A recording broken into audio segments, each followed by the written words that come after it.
Em uma das inúmeras pesquisas, abordagens em relação à questão da participação da segurança pública no estado de São Paulo, tem dois dados que podem parecer conflitantes, mas servem para o nosso início do bate-papo aqui no Câmara Livre de hoje, sobre a questão da sensação de segurança e como um cidadão comum, que é leigo e não conhece as técnicas, não conhece os instrumentos, as ferramentas, inclusive neurocientíficas da relação de segurança pública, absorve isso no dia a dia.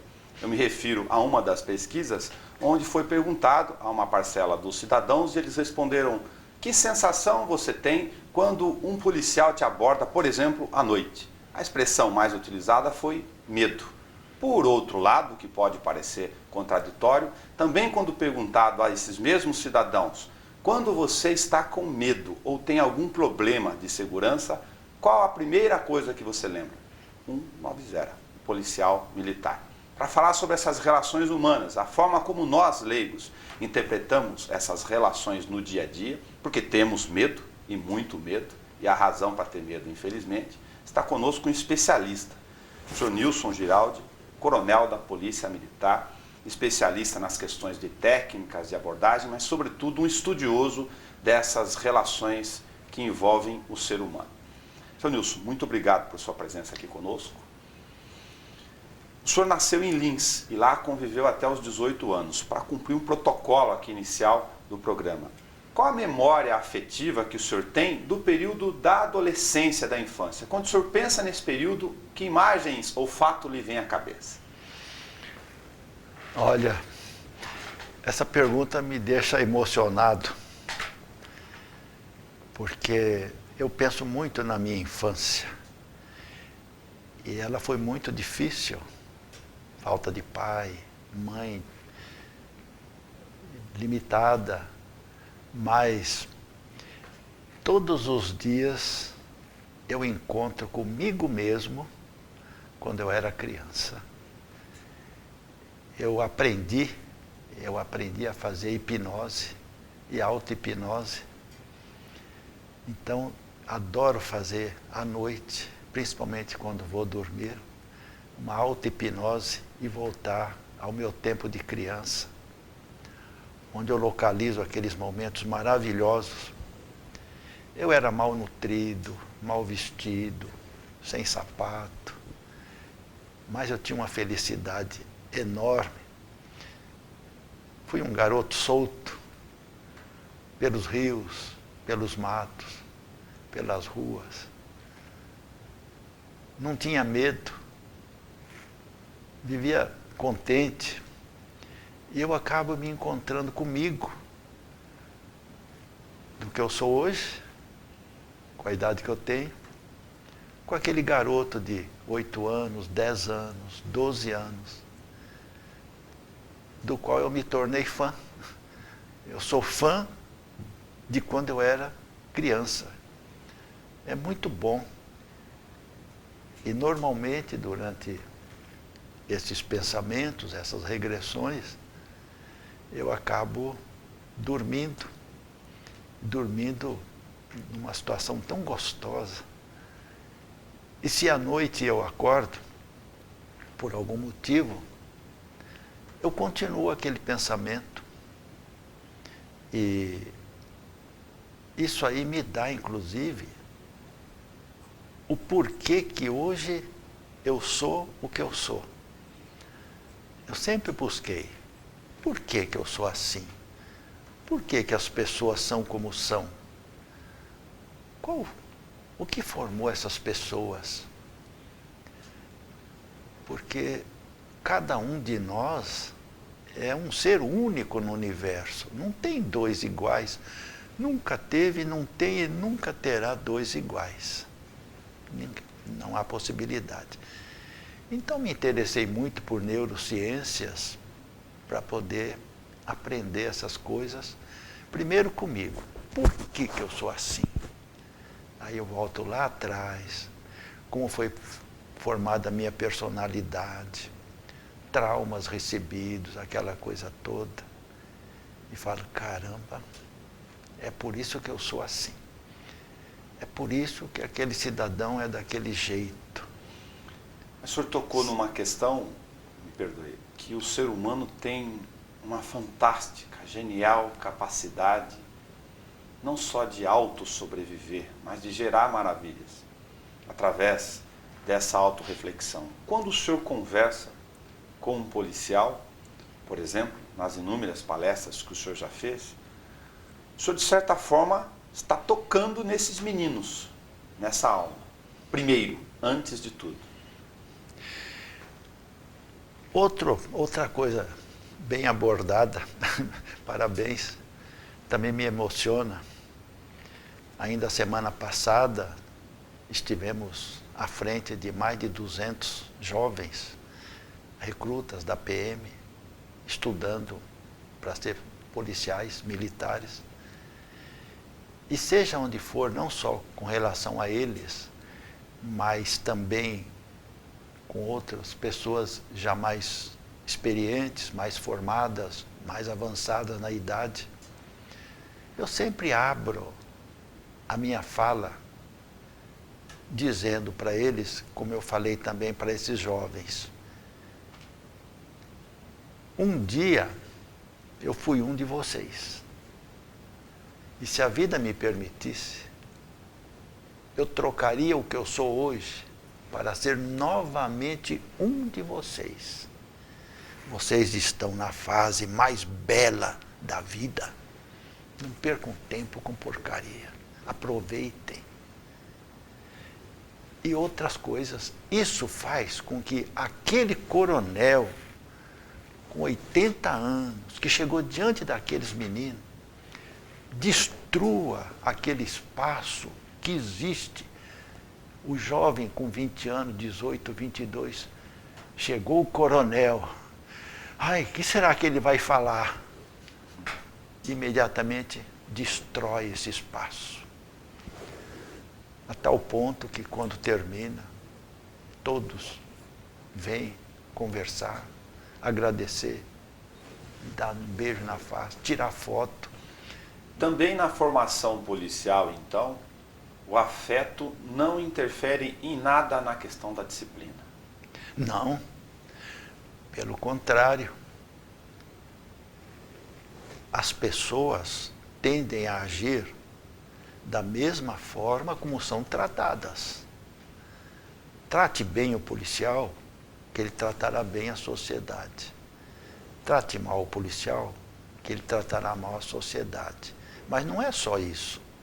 Em todas as circunstâncias, um casal, por exemplo, trate bem a esposa, que ela tratará bem o marido. As pessoas tendem a agir da mesma forma como são tratadas.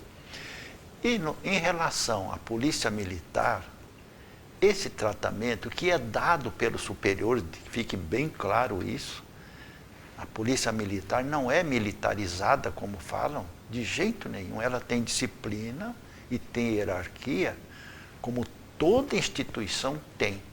Inclusive, aqui na TV Câmara. Não é possível viver sem disciplina e hierarquia. Agora, o que surge desse bom tratamento dado aos subordinados, vamos supor, falar, é uma disciplina consciente. Isto é, aquele subordinado, ele não é só disciplinado na frente do seu superior. Ele também é disciplinado longe do seu superior. E nós podemos levar isso para dentro das casas, dentro dos lares. Quando um filho permanece disciplinado perto dos pais, mas não recebendo uma educação, uma orientação consciente, a hora que ele sai de perto dos pais, ele muda. E aí nós temos grandes situações que provocam até tragédias de filhos que, quando se afastam dos pais, eles deixam aquela disciplina de dentro de casa. E aí nós usamos até uma expressão que fala: pais ausentes, filhos delinquentes. Então, quando um pai, quando eu falo pai aqui é pai e mãe, é participativo, que participa da vida do filho, que brinca com o filho, que rola no chão com o filho, que sente o cheiro do filho, que é o maior amigo do filho, exemplo, modelo, referência, que é ídolo do filho. Quando ora com os filhos, se preocupa com o seu desempenho escolar e tantas outras coisas, esse filho será um filho consciente na frente e na ausência do pai. Isso ocorre também nas instituições, não só polícia militar, mas em todas, inclusive, conforme eu falei agora há pouco, aqui na TV Câmara, em todos os lugares. Não interessa que a pessoa, ou o aluno, ou o filho, se mostre consciente, disciplinado apenas na frente do pai, do superior, da professora ou do chefe. Ele também tem que ser na ausência. Mas para atingir esse ponto, depende do responsável, aquele que tem que transmitir confiança, tem que tratar, não vou nem falar o subordinado, mas o igual, de forma humana, educada, disciplinada, tom de voz calmo, moderado, bem orientado. Usar aquilo que eu chamo de palavras mágicas, que não tem nada de mágica, porque mágica é enganação, mas eu falo que são palavras milagrosas. Por favor, oi, como vai? Boa viagem, bom trabalho, muito obrigado. E o sorriso tem que acompanhar, né? Depois, se couber nas próximas perguntas, a gente encaixa também algo sobre o sorriso. Quando o senhor menciona a questão da polícia não ser militarizada, tem todo um conceito embutido nesse raciocínio. E o leigo, obviamente, nas operações de maior confronto e choque, confunde. Para ajudá-los a entender um pouco esse conceito, qual é a diferenciação essencial aí no caso? Primeiro, nenhum currículo da Polícia Militar tem matéria militar. Mas, se você pegar um currículo das Forças Armadas, lá tem matérias militares. Porque o integrante das Forças Armadas, ele é preparado para combater o inimigo. Ele tem inimigo. Ele tem que matar o inimigo. De preferência, se possível, na hora que esse inimigo menos espera. Inclusive a traição. Desculpe, mas isso é uma realidade. É o preparo. É o preparo. Então, ele tem que ser militarizado mesmo. Porque é uma missão muito espinhosa.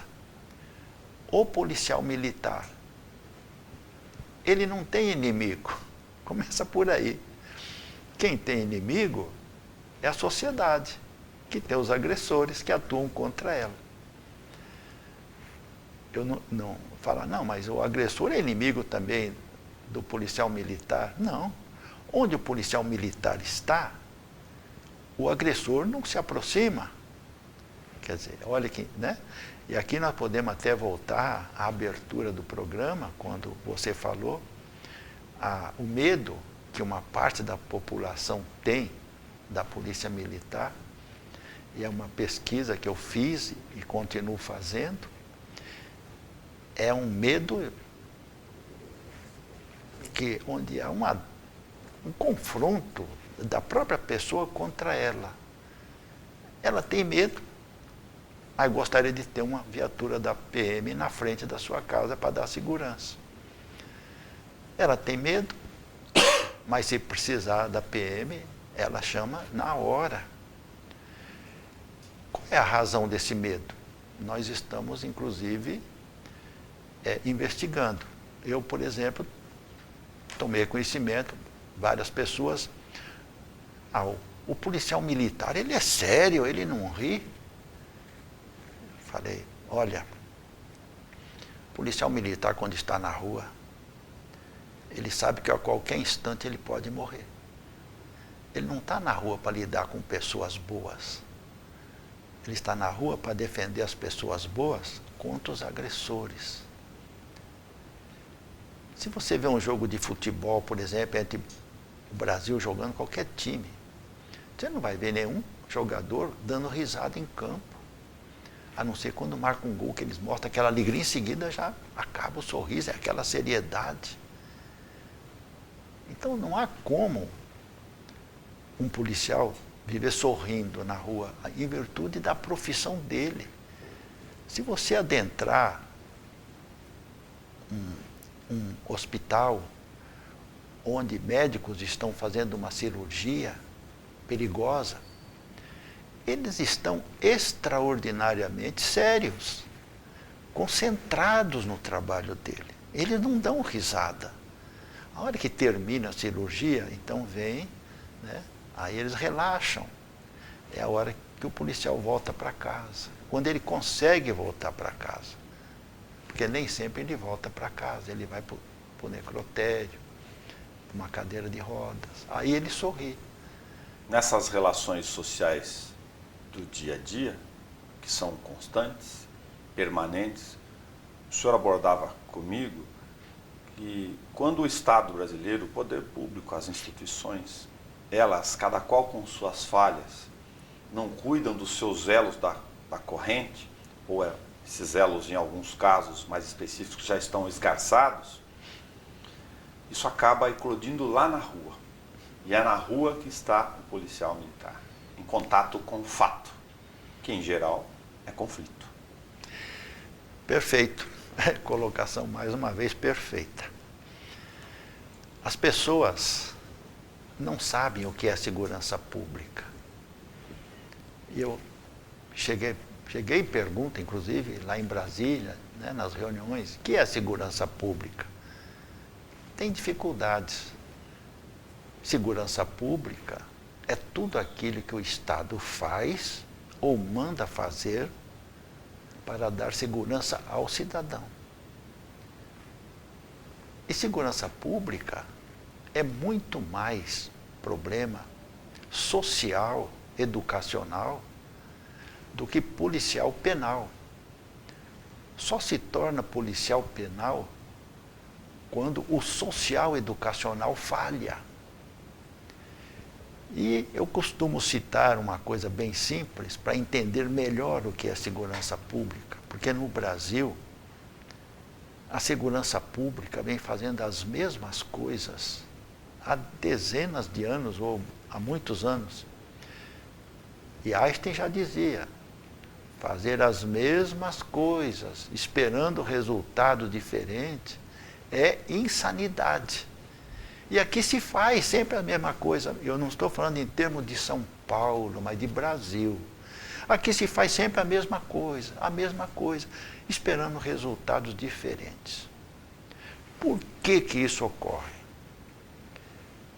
Porque segurança pública, para entender melhor, é como um time de futebol.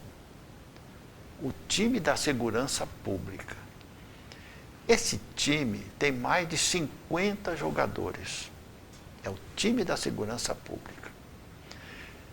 Todos esses jogadores estão transversalizados entre si, dependentes um dos outros, com funções definidas dentro de campo.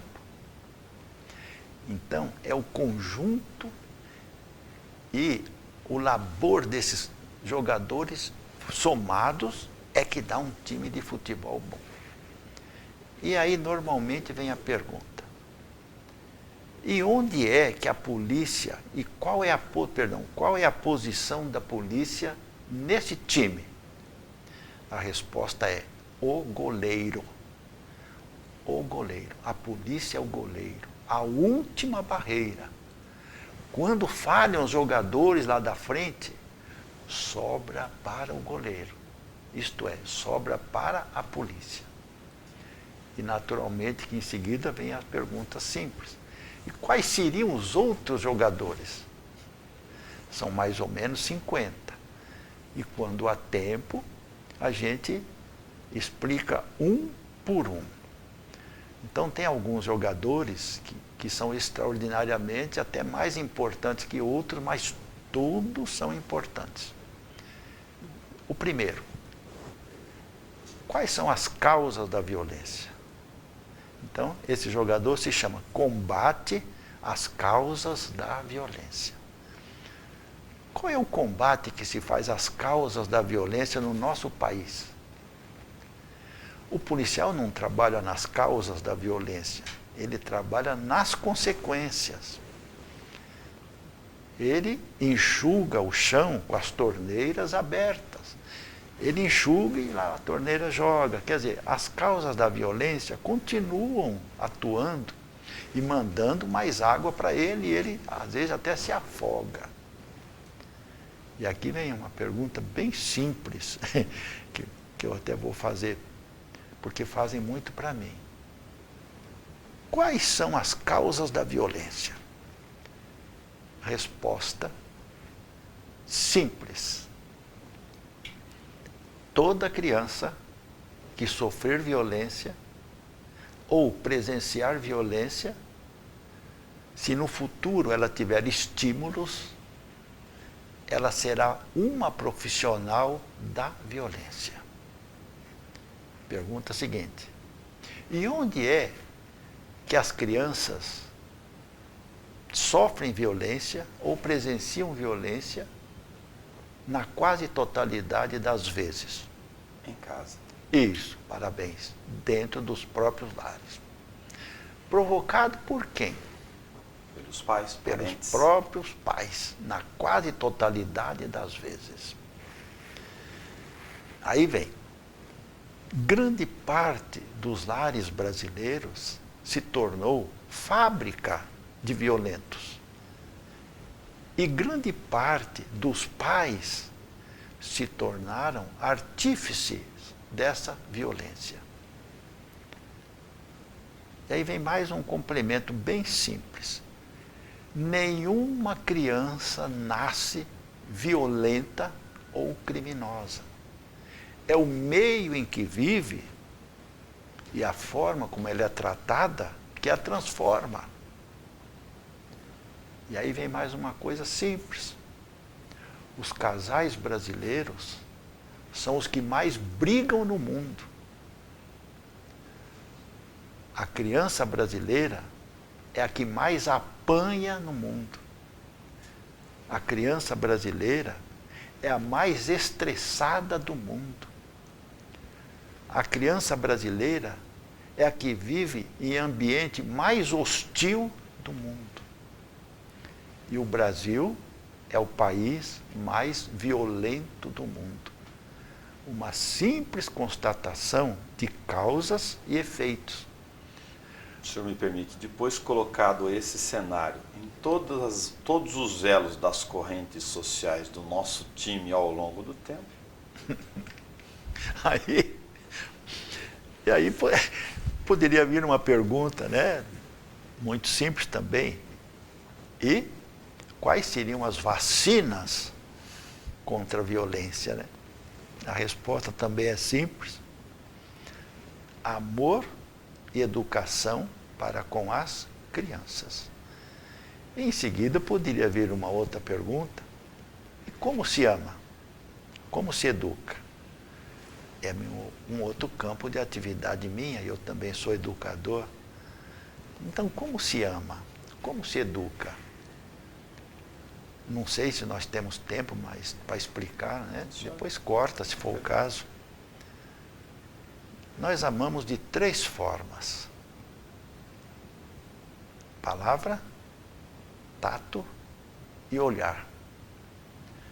Na prática do amor não entra dinheiro, não entra sofrimento, não entra matéria. Todos podem amar da mesma forma. Tanto aqueles que moram debaixo de viadutos e pontes, que estão aí pelas ruas, com seus carrinhos, pegando papel velho, cachorrinho do lado, como aqueles que moram em ricos palacetes, podem amar da mesma forma, porque não entra matéria, não entra sofrimento e não entra dinheiro. E, conforme eu falei, ama-se através da palavra, do tato e do olhar. Palavra.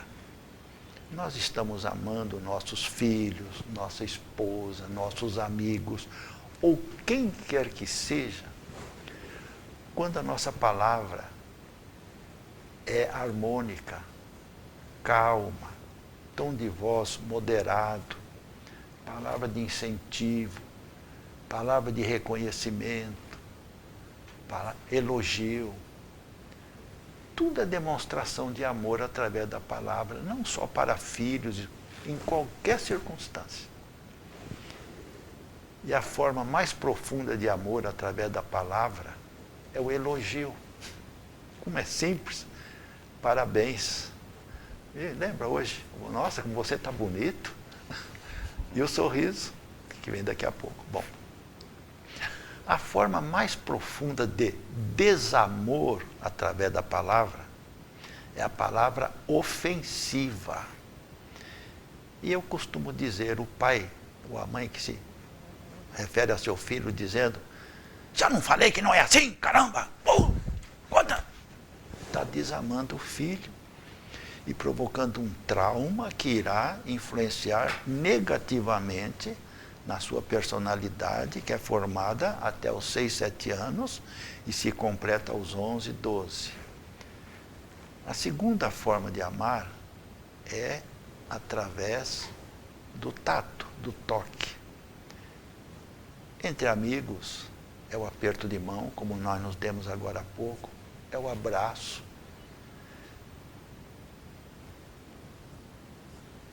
A forma mais profunda de amor, entre pais e filhos é o beijo na face, é o carinho. Entre marido e mulher, eu costumo dizer que o tato vai até as últimas consequências em cima de uma cama, no sofá, no chão. Parênteses aqui, provocativo no bom sentido. Então, que sensação o senhor tem com a neurociência toda pulsando dentro da experiência do senhor, quando o senhor vê o tato sendo manifestado pelo pai dando o celular para o menino? Fica quieto aí, menino. Então nós vamos chegar lá.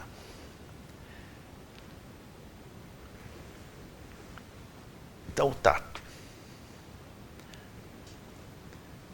Já falei, é o aperto de mão, o abraço, o beijo na face. Entre marido e mulher vai até as últimas consequências em cima de uma cama, que por sinal é muito bom. Eu continuo gostando. Ótimo. A forma mais profunda de amor, através do tato, é o abraço. Sim. Quando nós nos abraçamos, nós dividimos as tristezas e multiplicamos as alegrias.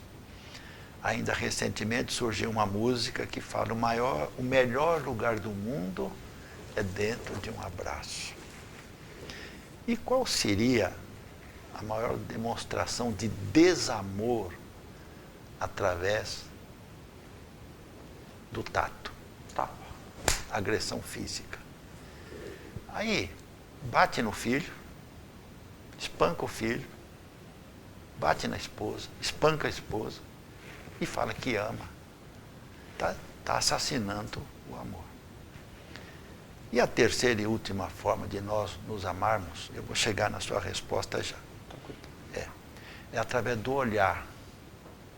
Olhar calmo, harmonioso, bem-humorado, sorridente. Tudo isso é demonstração de amor, através do olhar. A forma mais profunda de amor através do olhar é o sorriso. O sorriso é o nosso cartão de visitas. A forma mais profunda de desamor através do olhar é a cara fechada.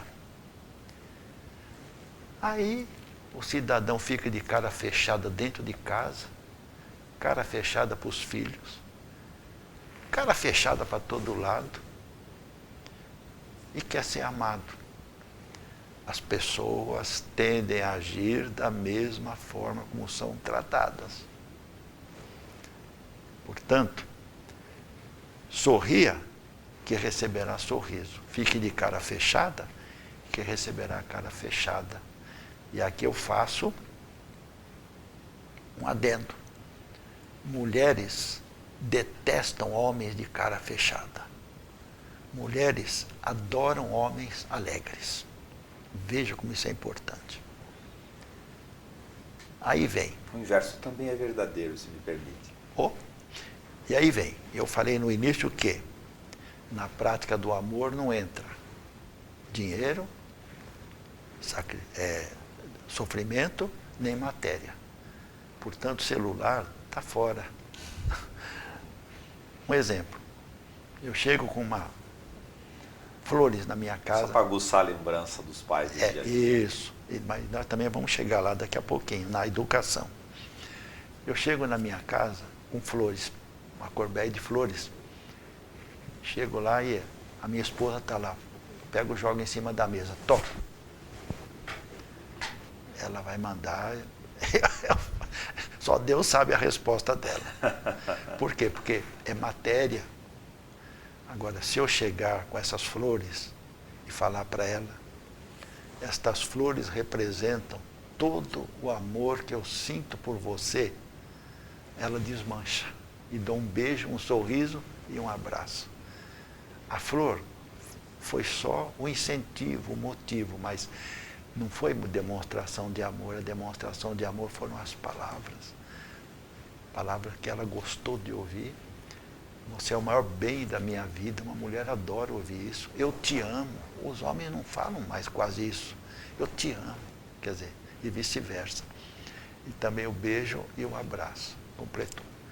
Bom, essa é a primeira fase que nós precisamos ter com as crianças. Amar as crianças. Só que esse amor, ele é bem parecido também em outros setores. Aí vem a educação. Então, amor e educação são as duas vacinas para evitar que uma criança se torne violenta no futuro, se ela tiver estímulo. Nós vamos chegar também no estímulo. Educação. A educação do lar é a sólida. A educação do lar é imprescindível. A educação do lar é o sustentáculo de todo o futuro daquele filho. E essa educação precisa ser transmitida pelos pais de forma bem simples, entendível, de fácil aplicação e entendimento. Porque para educar tem que ter paciência, insistência, persistência, respeito para com seus filhos. Todo aprendizado novo entra pelo hemisfério direito do cérebro. É uma pasta provisória. Se não for repetido, ele não pula para o hemisfério esquerdo. E aí vai ser esquecido. E uma boa parte dos pais querem que o filho já aprenda na primeira explicação. Em seguida, o filho torna a falhar. Eu já não te ensinei que não é assim? Já não te falei? Pronto, complicou tudo. Complicou tudo. Aí vem aquela história simples, né? Também, que o pai tem que estar sempre à disposição dos filhos. Está na mesa, jantando ou almoçando, o filho do lado. O pai cortou um pedacinho de bife, vai colocar na boca. A hora que abre a boca, o filho do lado fala: pai, duas são as reações. Você não vê que eu estou almoçando, pô? Esse filho nunca mais vai procurar o pai. A correta, volta o bife, olha para o filho com um sorriso. Pois não, meu filho. Esse filho vai sempre procurar o pai. A primeira resposta, ele não vai mais.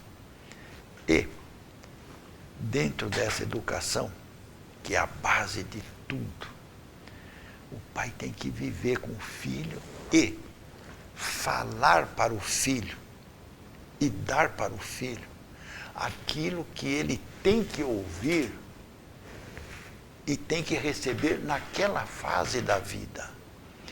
Um pai não fala para o filho ou mãe o que esse filho quer ouvir, mas o que ele precisa ouvir. Naquele instante, o filho pode até não concordar, mas depois ele põe a cabeça no travesseiro, ele vai falar, meu pai tem razão. Por isso, é que nunca se diz uma palavra não isolada para uma criança. Não. Ela tem que estar acompanhada. Por isso que um pai ou uma mãe tem que impor regras e limites com objetividade.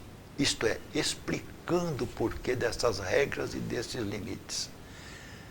Se um pai fala não, forma uma interrogação enorme na cabeça da criança. Mas por quê? Agora, quando o pai e a mãe explicam do porquê desse não, muda tudo. A criança fala, puxa vida, é isso aí mesmo. Então, essa educação, ela tem que ser constante. Pai e mãe têm que educar da mesma forma. Se o pai educa de um jeito e a mãe do outro, forma um problema aqui dentro da cabeça da criança. Ela fala, quem é que está certo? E agora? E agora? Aí, pela comodidade, ele vai para o lado que está mostrando maior, facilitando mais a vida dele, dando mais o que ele quer, e vai ficar até contra o outro lado que às vezes está correto. Então, pai e mãe têm que educar da mesma forma. E nessa educação, não pode gritar, não pode pôr de castigo físico, aplicar castigo físico, psicológico, não pode bater, não pode. Tem que aplicar castigos educativos. Castigo educativo, o próprio nome já ensina, educativo. Dependendo da idade da criança, então o castigo educativo é vamos supor uma criança de 3 anos, bem simples, que fez uma traquinagem e o pai ou a mãe querem ensiná-la a não repetir mais essa traquinagem. Então pega a criança com jeito, com bom humor, com carinho, senta, filhinho,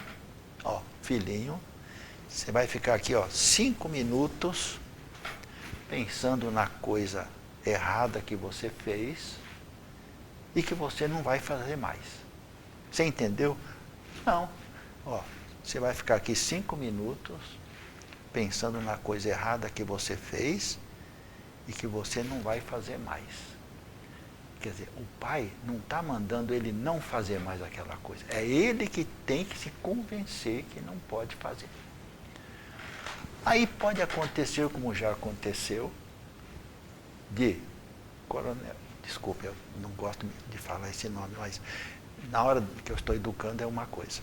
De acontecer da criança não querer ficar sentada. Sair. O que eu faço? Senta do lado dela. E fica os 5 minutos. E fica os 5 minutos, veja como é assim. E você fala para ela, enquanto você pensa na coisa errada que você fez e que você não vai fazer mais, eu também fiz algum negócio errado, mesmo que não tenha feito, eu também fiz e vou ficar pensando no que eu fiz e o que eu não vou fazer mais, tá? Então você pensa aí, eu penso aqui. E o sorriso, lado a lado. Isso tem uma resposta simplesmente fantástica, porque cada um de nós é o que se fizer ser. Eu não consigo mudá-lo, mas você consegue se mudar. Então a criança vai se mudar. Aí a outra idade é cortar regalias, dependendo da idade. Então, cada fase uma abordagem isso, adequada. podemos chegar agora no celular. que, às vezes, eu vejo pessoas adultas, poxa, essa mocidade de hoje é só com o celular na mão. Se você fosse jovem como eles, você também estaria com o celular na mão, igualzinho. É próprio da época. Agora, tem que disciplinar o uso. É diferente. Começa dentro de casa. Então, pode cortar regalias, e dar missões. Como você fez isso, então você vai ficar 24 horas sem internet. Um exemplo. Como os filhos já devem ter obrigações dentro dos lares, porque onde não há colaboração, há exploração, né? Então, dependendo da idade do filho, ele já tem as suas obrigações. É você que vai arrumar a cama. Aí muitas mães falam, mas ele não sabe arrumar a cama. Mas ela também não sabia. Deixa ele arrumar do jeito que ele sabe, mesmo que não for correto. Então ele já arruma a cama. Aí, a partir de hoje você vai também fazer tal coisa, aumenta a responsabilidade dele. Isso é castigo educativo. E a criança vai gostar disso. E aí, isso vai longe. Deixa eu completar um ciclo aqui. Voltando para o meu recorte. O que o senhor tem do seu Ferdinando? Ferdinando? Meu pai? Nada. Eu tinha 2 anos quando ele morreu. Nada. O que o senhor tem da dona Antônia? Tudo. Minha mãe foi uma mulher extraordinária, quase analfabeta, lutou, criou 2 filhos, foi uma mulher valente, morreu com mais de 80 anos. E eu me espelho muito nela, nunca reclamou. Lá atrás, lavava roupa para sustentar os filhos. Catava café na época, eu já até ajudava um pouco. Tinha uma época assim que havia colheita de café e eles levavam um saco de café em casa e a gente que catava o café. Me dava o conforto possível, que era possível na época, né? Que era uma vida totalmente diferente de hoje, nem se compara. Eu fui conhecer luz elétrica com 19 anos, né? Eu fui ter rádio com 19 anos. Eu fui ter WC, que a gente chamava de privada, com 19 anos. Era latrina? Era latrina, lá no fundo, e assim por diante.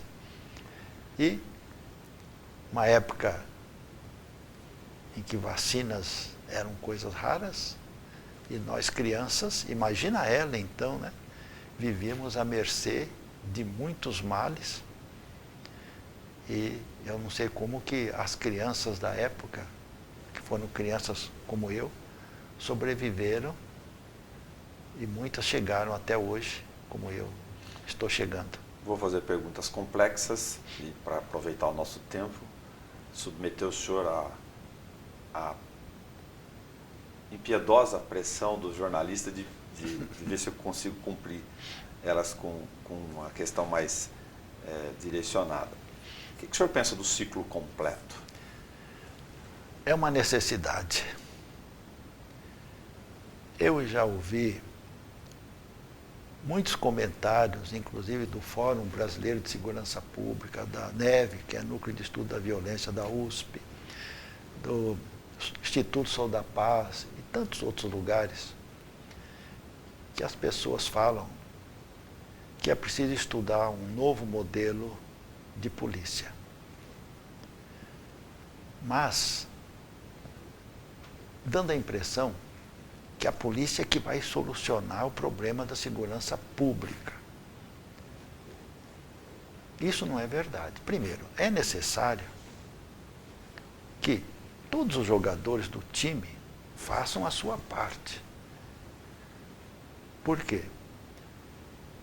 O único jogador desse time da segurança, eu vou chegar lá, hein? O único jogador desse time da segurança que é visto pelo povo 24 horas por dia todos os dias da semana, é o policial militar na rua.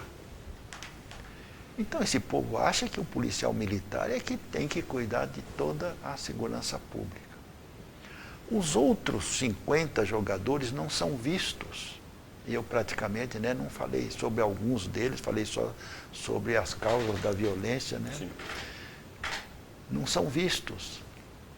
Eles estão em campo, mas não são vistos. Então não se exige deles o que se exige da polícia militar.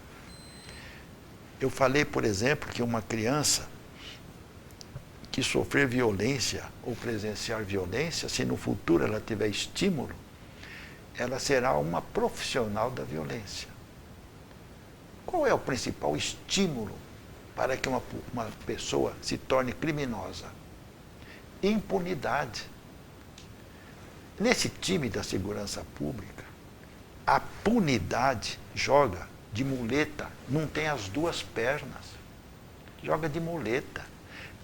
Então, a impunidade, só para você ter uma ideia, no nosso país, só 1% dos autores de homicídio, roubo, estupro, só 1% cumpre pena.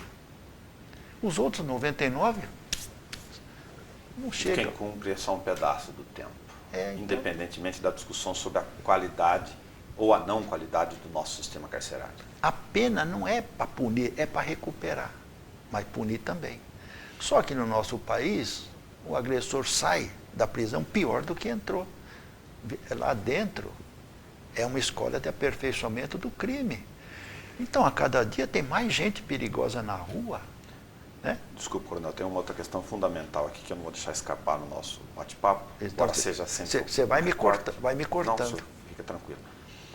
No estudo do senhor, o senhor aponta, entre inúmeros elementos, mas esse aqui eu achei fundamental, porque a gente está falando de relações humanas, de compreender o outro aqui. Estou tentando convidar as pessoas a entender o universo emocional, psíquico, da vida do policial, obviamente.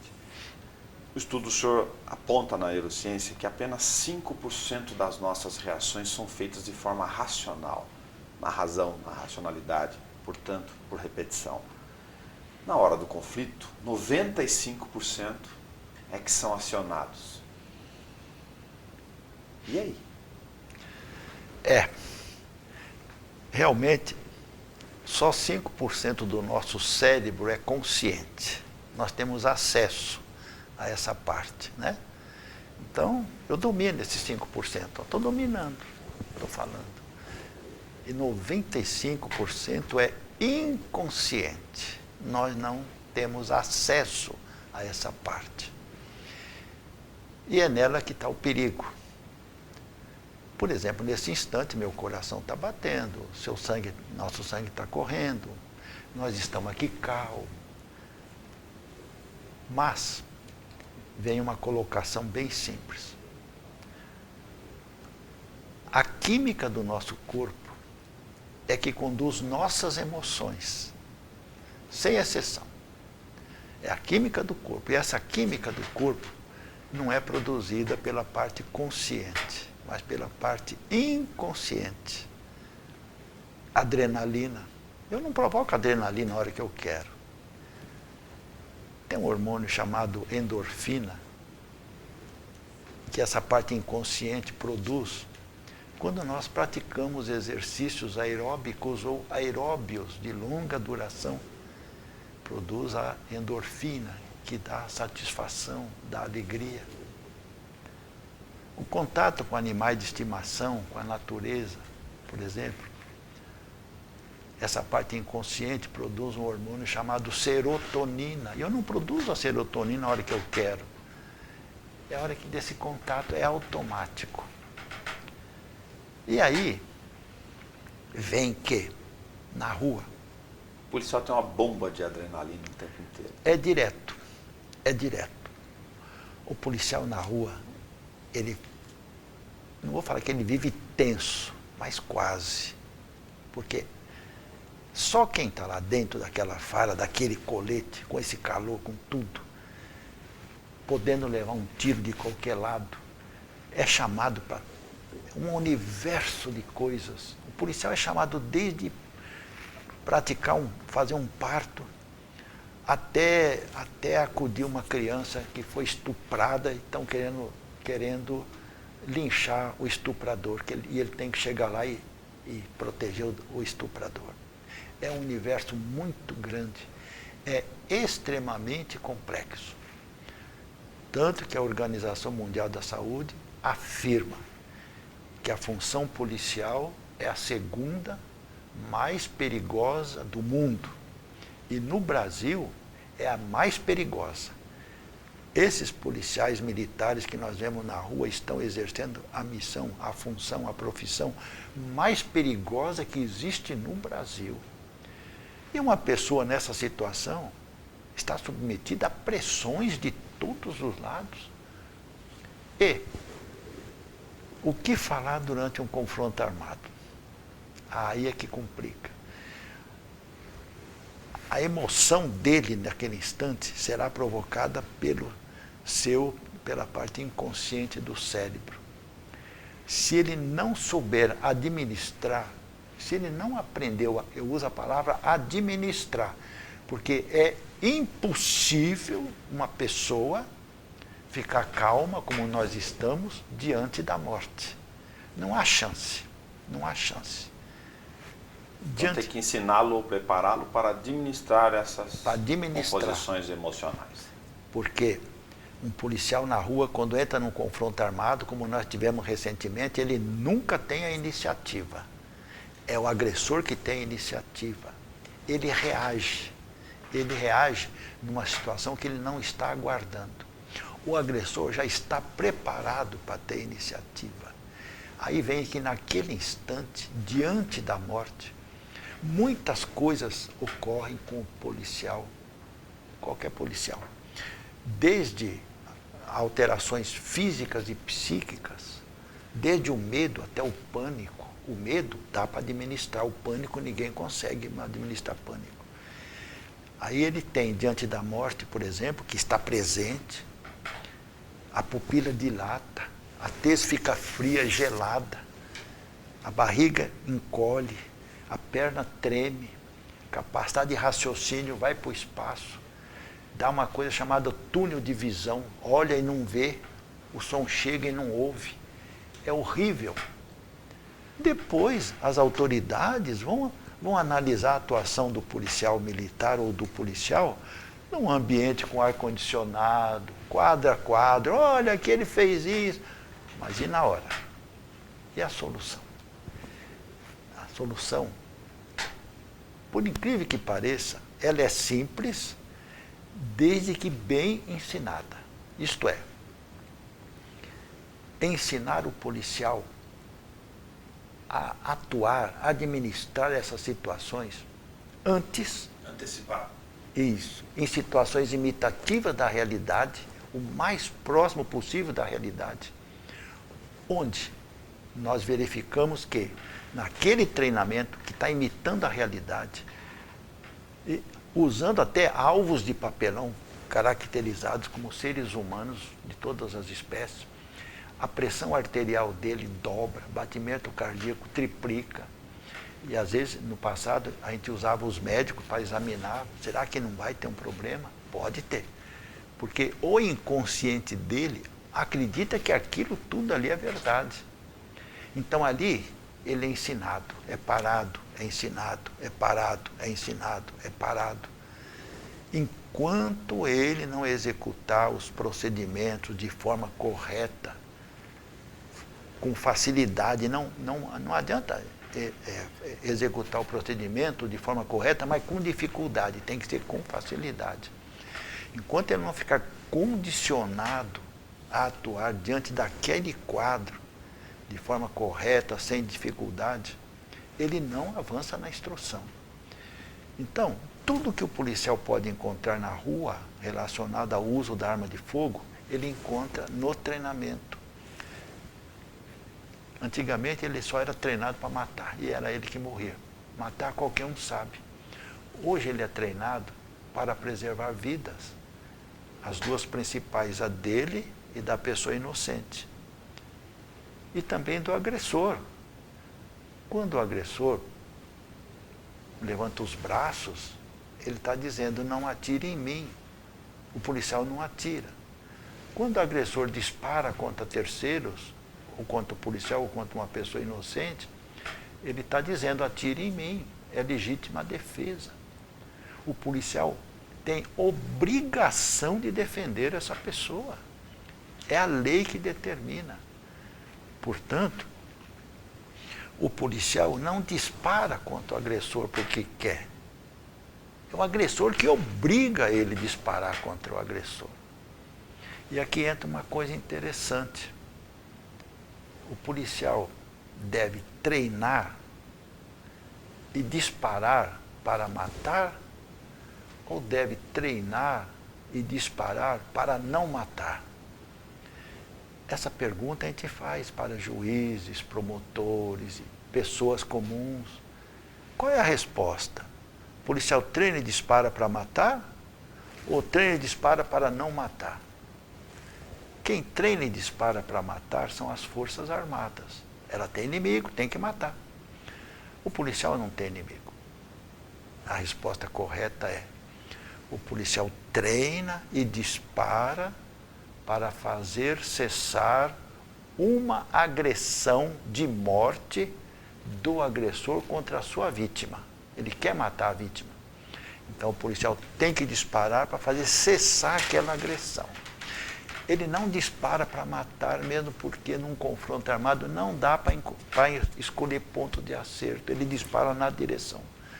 2 tiros de cada vez. Pau, pau. Muitas vezes o disparo nem acerta o agressor, ele para. Parou a agressão, acabou o tiro. Estatística, de cada 19 confrontos armados, só em um o agressor morre. Em 18 tem feridos e não feridos. Quer dizer, cessou a agressão, cessou o disparo. Isso é uma coisa simples. Porque se o policial ultrapassar o limite, ele estará usando do excesso culposo na legítima defesa. Ele estará praticando aí, passa a ser uma violência.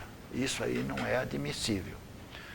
Portanto, ele aprendendo a administrar o seu estresse no treinamento, antes de encontrar o fato verdadeiro lá na frente, quando chegar o fato verdadeiro, ele está condicionado a administrá-lo da mesma forma como fez no treinamento. Por isso que o treinamento repete a história do hemisfério direito e do hemisfério esquerdo, enquanto um pular para lá ele não para.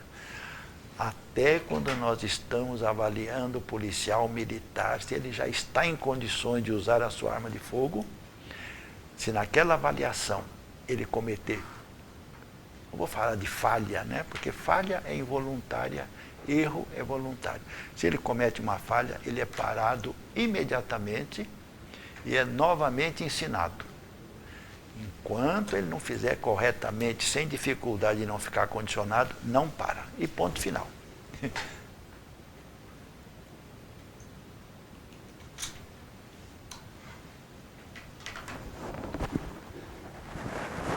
Então você pode observar, em confrontos armados, tivemos um recentemente, que os policiais aplicaram aquilo que nós ensinamos, não sou eu, há uma equipe. Nós temos mais de 500 professores do método Giraldi na PM. Eles reduziram de 450 policiais militares que estavam previstos para morrer em 2009, e em 1999 foram 318, eles reduziram, o ano passado foram 8. Eles reduziram problema de refém tomado.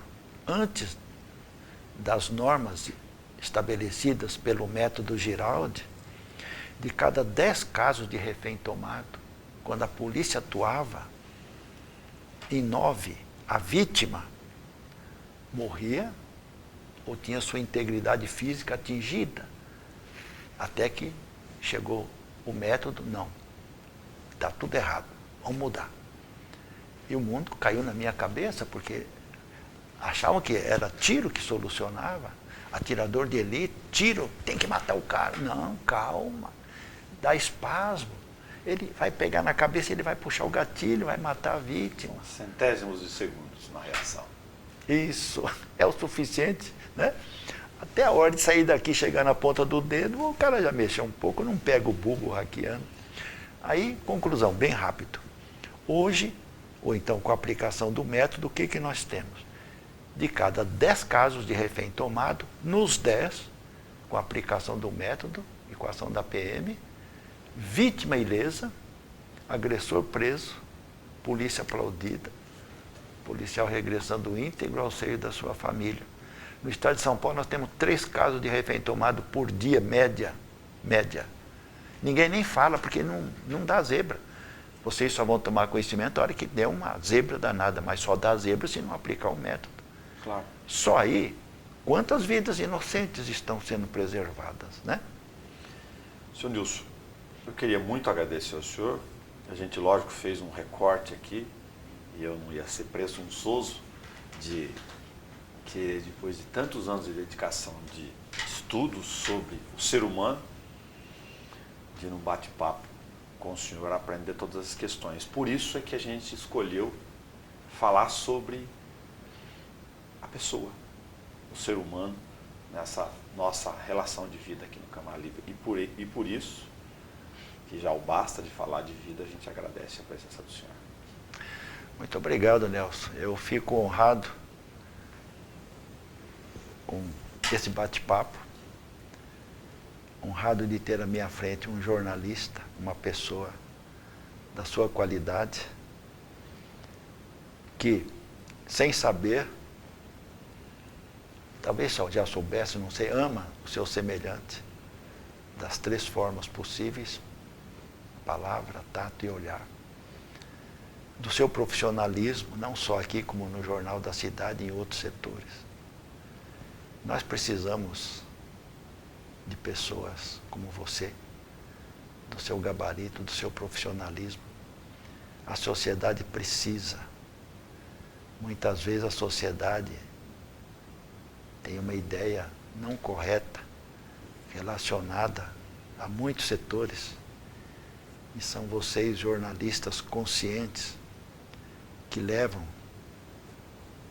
esses esclarecimentos. Nós temos, por exemplo, que em torno de 70% da sociedade, não confiando mais no Estado nem na justiça, querem que o policial mate. Em torno de 60% querem que o policial pratique tortura contra pessoas suspeitas, desde que não sejam parentes deles. E a gente fala, policial, não se deixe contaminar. Na hora do seu julgamento, você vai estar sozinho no banco dos réus. E quem estimulou a matar vai estar em casa, tomando cervejinha. Nem testemunha sua vai aceitar ser. Mas quando o jornalista esclarece essas pessoas, elas mudam de opinião. Porque o policial não é um carrasco do Estado. O Estado não é carrasco. Nós temos leis para serem obedecidas. Se essas leis não estão sendo aplicadas, o jogador, o outro jogador, a sociedade tem que exigir ou mudança nas leis, ou que elas sejam aplicadas, e não que o policial seja um carrasco do Estado. Elas sendo esclarecidas por vocês, jornalistas conscientes, profissionais, capacitados, ela muda de opinião. Ela fala, tem razão.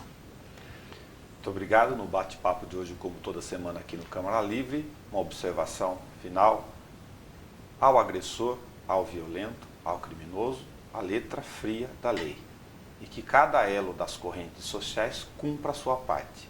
Ao policial, que ele cumpra a sua missão e possa voltar para casa para abraçar sua esposa e seus filhos. Até o nosso próximo Câmara Livre.